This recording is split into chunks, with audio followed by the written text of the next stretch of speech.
When I was a kid, I was a victim of, hindi patuli, supot. And there was a pain in my heart that will never fade away. Charot.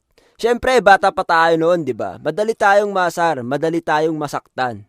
Tapos ngayon, pre, natuto, nasaktan, naging bato. Supot, takot magpatuli. Defeat. Hindi, no?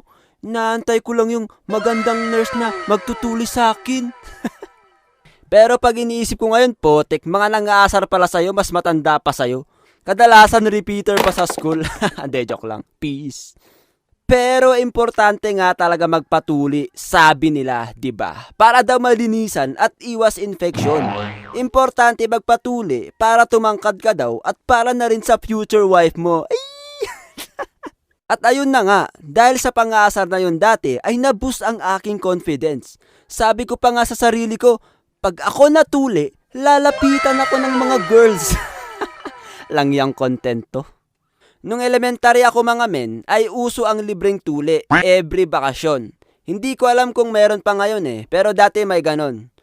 Naalala ko dati, tinawag ako ng mga auntie ko at sinabi sa akin na, Jen, may libreng patuli ngayon sa school nyo, punta na kayo. Isama mo na din tong mga pinsan mo para matuli na kayong lahat. Wow!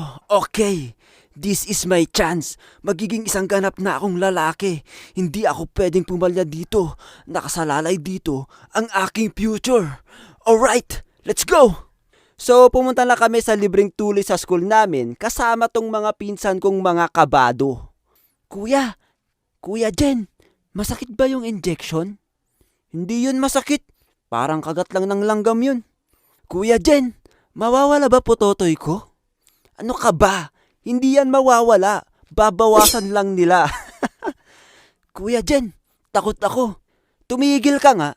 Ito ng pagkakataon natin para makakita ng magandang nurse. Nung kami na ang susunod, ay nakaramdam ako ng konting kaba.